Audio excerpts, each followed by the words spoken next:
Para muchísimas personas, el trasplante significa la única alternativa para salvar su vida. Ese era el caso del hermano de una queridísima amiga, una mujer que yo admiro. La admiraba laboralmente y cuando supe su historia, la admiré mucho más, la admiré profundamente de forma personal como ser humano.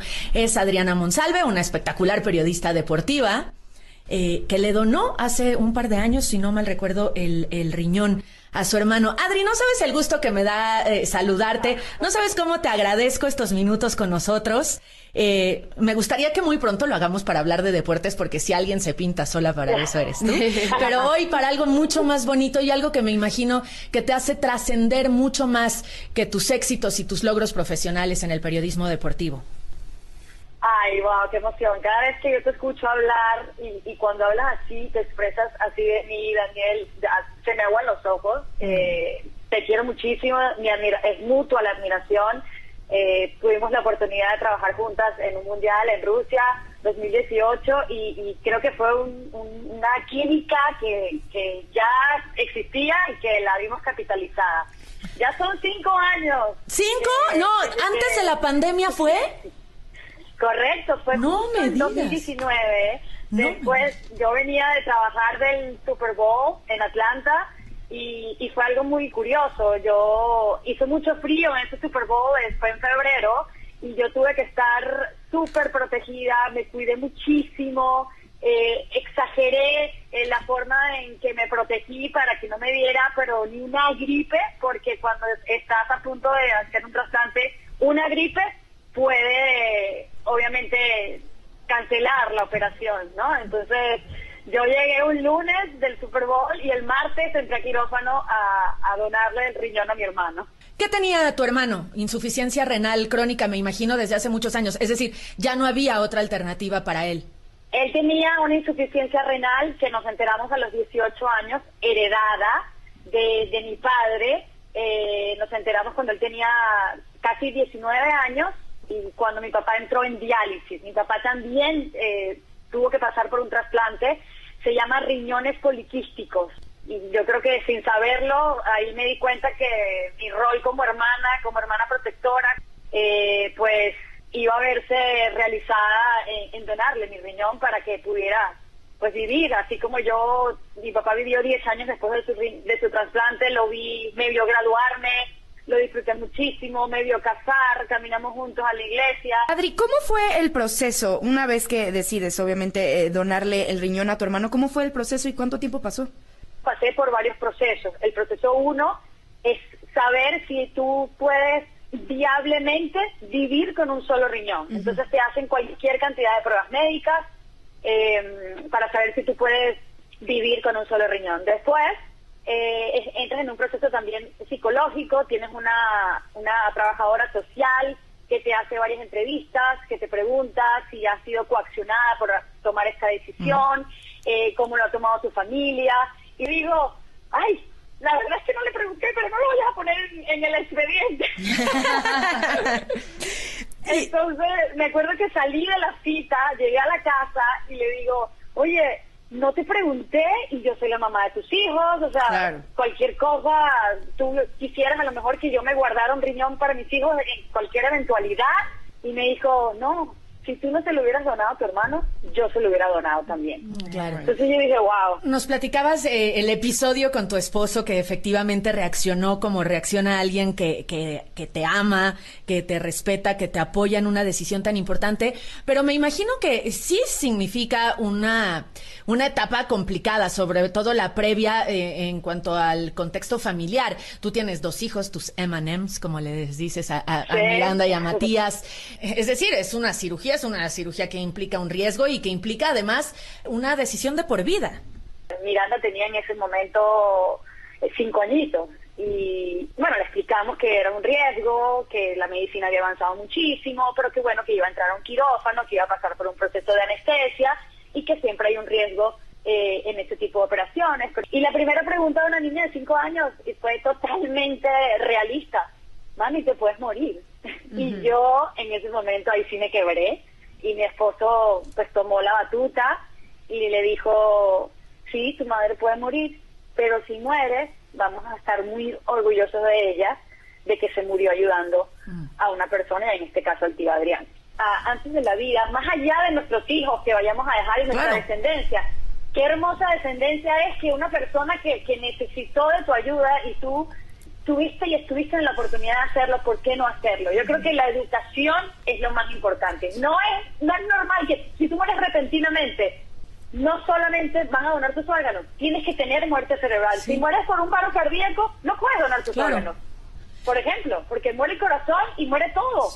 Adri, no sabes cómo te agradecemos estos minutos, habernos compartido tu historia que motiva, tu historia que inspira. Gracias, te mandamos muchos besos, muchos abrazos a ti y a toda tu familia, incluyendo a tu hermano. Gracias, Daniel, éxitos, y qué bueno que sigues haciendo este tipo de programas, porque tenemos que educar a nuestra gente. Mundial de esto, un tema importantísimo, un tema que yo decía se tiene que tratar, se tiene que platicar por lo menos una vez en la vida entre familias, para saber si tú quieres donar tus órganos en caso de un accidente, para saber si tu hermano, tu hermana, tu madre, tu padre, tus hijos lo quieren hacer. Hablábamos hace unos minutos con Adriana Monsalve, quien en vida le pudo donar un riñón a su hermano. De eso dependía su vida.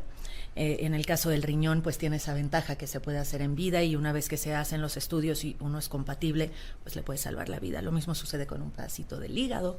Yo tuve una experiencia en ese sentido con mi padre. Ya luego contaremos las opciones que había, porque es una decisión familiar complicada. Pero pocas veces se logra hablar del testimonio de quien, por medio de un familiar, logró dar vida y logró que su familiar trascendiera. Cuando de donación de órganos en México se trata, Fundación Ale es un referente, y la fundación lleva el nombre de Ale. Estamos platicando con Adriana Castro de Alverde. Ella es la presidenta fundadora de Asociación Ale y es mamá de Ale, precisamente. Adriana, gracias en este día que debe ser muy representativo, muy significativo para ustedes, y yo quisiera que nos platicaras, para quienes no saben, ¿quién es Ale? Hola Daniel, ¿cómo estás? Muchísimas gracias por la oportunidad de platicarlo. La verdad es que cada que tenemos este momentito, pues para honrar, como les cuento yo, la cortita vida de mi Alejandro, pues mi niño de 3 años, el segundo de 5 de mis hijos, un niño que a su cortita edad, después de una cirugía de anginas, tuvo un sangrado muy fuerte que lo llevó a tener muerte cerebral.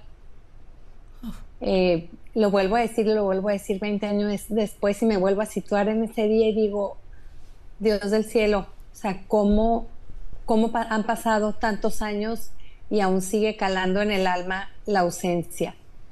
Pero no por ello deja de calar también y deja de regocijarse uno en el privilegio de ser la mamá de un niño donante, porque un privilegio, y lo quiero acotar así porque yo creo que muchas veces me he topado con pacientes que reciben el órgano de un cadáver y sienten algo de culpa por la persona que murió. Yo hoy les quiero decir a todas las personas que han recibido el órgano de una persona que ya falleció, que ustedes son un privilegio para nosotros, porque ustedes están permitiendo que ese cachito de vida que quedaba de nuestro ser querido sigue vivo gracias a su cuidado, gracias a su bondad y gracias a que al que le tocaba vivir era uno de ustedes. Me admiro con la historia de Ale y me admiro con tu fortaleza, porque no importa si pasan 20, 30 o 100 años, cualquiera que sea madre o padre sabe lo que eso significa. Y Ale trascendió en la vida de ¿cuántas personas? 5 de mis hijos, un niño que a su cortita edad, después de una cirugía de anginas, tuvo un sangrado muy fuerte que lo llevó a tener muerte cerebral. Lo vuelvo a decir 20 años después, y me vuelvo a situar en ese día y digo, Dios del cielo, o sea, cómo han pasado tantos años y aún sigue calando en el alma la ausencia. Pero no por ello deja de calar también y deja de regocijarse uno en el privilegio de ser la mamá de un niño donante, porque un privilegio, y lo quiero acotar así porque yo creo que muchas veces me he topado con pacientes que reciben el órgano de un cadáver y sienten algo de culpa por la persona que murió. Yo hoy les quiero decir a todas las personas que han recibido el órgano de una persona que ya falleció, que ustedes son un privilegio para nosotros, porque ustedes están permitiendo que ese cachito de vida que quedaba de nuestro ser querido sigue vivo gracias a su cuidado, gracias a su bondad y gracias a que al que le tocaba vivir era uno de ustedes. Me admiro con la historia de Ale y me admiro con tu fortaleza, porque no importa si pasan 20, 30 o 100 años, cualquiera que sea madre o padre sabe lo que eso significa. Y Ale trascendió en la vida de ¿cuántas personas, Adri? Donamos 6 órganos, donamos sus 2 riñones, su corazón, su hígado y sus 2 córneas. Ahorita que escuchaba a Abraham y que escuchaba también a Adriana, pues no puedes dejar de sumergirte en cada una de esas historias. Ojalá muy pronto Abraham pueda recuperar su vista. Yo recuerdo muy bien que a los poquitos días que murió Alejandro, me hablaron para decirme las edades de las personas que habían recibido los órganos.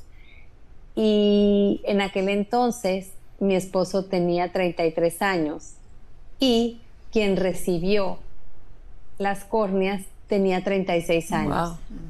Entonces me dice, gorda, por primera vez el morro les decimos allá a los niños, a los chamaquitos, el morro es más grande que yo. Y le dije, sin duda que lo es. Entonces uno trata de ver con gratitud, ¿no? ¿Por qué? Porque todas las personas tenemos una misión de vida y Alejandro vino a cumplir. Eso no quiere decir que duela, porque muchas personas dicen, pero ¿cómo lo hablas tan fresco? No es tan fresco, han pasado 20 años y sí te puedo decir que incluso en la funeraria, estábamos en la funeraria cuando recibimos una llamada para decirnos que los trasplantes habían sido un éxito. Y créeme que yo veía la cajita de mi niño, una cajita blanca pequeñita, y lo veía a lo lejos y me estaban diciendo que tenía 6 nuevos hijos porque se habían logrado esos trasplantes. Wow. Y son 6 personitas que no tengo el privilegio de conocer ni el gusto, pero los llevo en el alma como mis hijitos. Y no puede dejar de darte gusto el que la vida de tu ser querido trascendió a través de estas personas. Por muchos años me dolía el 10 de mayo, que yo decía, ¿en qué me equivoqué para que Alejandro hubiera muerto? Porque siempre te gana la culpa y te gana el sentir de chin, o sea, no fui esa supermamá que lo pudo salvar. Y después pensaba, pero fuiste la supermamá que pudiste hacer que hoy 10 de mayo haya 6 mamás que sí estén celebrando. Sí. Y es tu dolor, pero es contra la alegría de 6. Entonces tienes que aprender a vivir con la parte del duelo emocional de esa ausencia y transformarlo en la paz que brinda el saber que lo que aún servía de tu ser querido sigue en alguien más. Y es como debemos de entender la donación de órganos. Tenemos 20 años trabajando en este tema y cada que sale un caso, y acoto uno que llegó una señora y me abrazó y me dijo, gracias señora, porque gracias a este trasplante puedo seguir gozando de la vida de mis hijas que están ahorita adolescentes. Y como esa historia hay miles. Sí. Y eso es la donación de órganos, actos de trascendencia. Adriana, platícanos justamente de la asociación Ale, que justo se fundó después de esta decisión que tomas tú junto con tu esposo y tus otros hijos. Platícanos y sobre todo, pues llevan muchos años cambiando vidas. Ay, pues imagínate, les digo, yo no nomás tengo 6, tengo a más de 1,500 hijillos. Y ahorita Adriana lo decía, yo di a luz a mi tercer hijo, pues yo llevo 1,500. Y más que la vida per se de esas personas es la vida de la familia. Y en Asociación Ale tenemos diferentes vértices de acción. El primero es difundir la cultura de la donación, lo cual agradezco profundamente el que nos den este espacio. Tenemos que hablar y tenemos que comunicar por qué decir sí a la donación de órganos. Dejar los miedos afuera, dejar toda esa bola de tabús que hay detrás de la donación. La donación de órganos es un acto de amor, es un acto de generosidad, es la primera línea de acción. Después incidimos en políticas públicas. ¿Por qué? Porque creemos que hay mucho por hacer La tercera línea de acción es que proveemos de infraestructura material y humana. Y por último, la parte humana es cuando nosotros podemos dar becas médicas a doctores que estén interesados. Digan sí a la donación de órganos, sí a la vida. Gracias, Adriana. Gracias y que Dios los bendiga. Besos.